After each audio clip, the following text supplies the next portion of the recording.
स्थान हावड़ा स्टेशन के पास रात के करीब 2 बजे। रेलवे स्टेशन पर सन्नाटा पसरा था। ज्यादातर दुकानें बंद हो चुकी थी, लेकिन एक बूढ़ा रिक्शा वाला हरिदास अब भी अपने पुराने हैंडपुल रिक्शा के पास बैठा था। उसका चेहरा झुर्रियों से भरा हुआ था, आंखें गहरी और ठंडी, जैसे कई राजों से भरी हुई हों। एक युवक, राजीव, जो बाहर से ट्रेन से लौटा था, टैक्सी न मिलने पर हरिदास से बोला, बाबा, भवानीपुर चलोगे? हरिदास ने बिना कुछ बोले सिर हिलाया और राजीव बैठ गया। रात गहरी थी और गलियां सुनसान। हर मोड़ पर राजीव को अजीब सी ठंड लग रही थी, जैसे हवा में कोई छाया हो।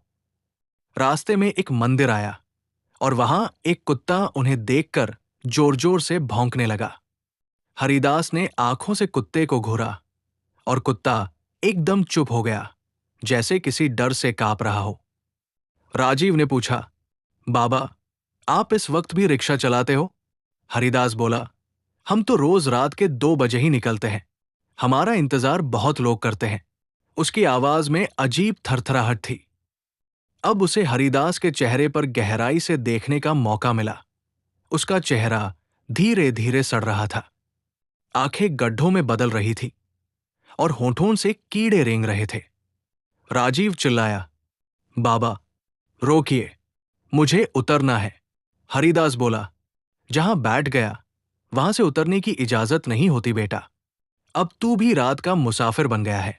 रिक्शा सीधा एक सुनसान कब्रिस्तान में घुस गया और वही एक टूटी कब्र के पास रुककर हरिदास बोला, तू इस रात्रि का सौदा है। अब तू भी मेरी तरह मुसाफिरों को ढोएगा, हमेशा के लिए। अगली सुबह हावड़ा स्टेशन पर एक नया बूढ़ा रिक्शा वाला दिखा। वही चेहरा, वही झुर्रिया, लेकिन अब उसकी आंखें जल रही थी, राजीव की आंखें। और उस दिन से हर रात 2 बजे एक भूतिया रिक्शा निकलती है, जो सवारी को ले जाती है लेकिन वापसी नहीं करती। अगर हमारा कहानी आप लोगों को अच्छा लगे तो लाइक, कमेंट, सब्सक्राइब करके हमारे साथ जुड़ जाइए छोटा सा फैमिली में।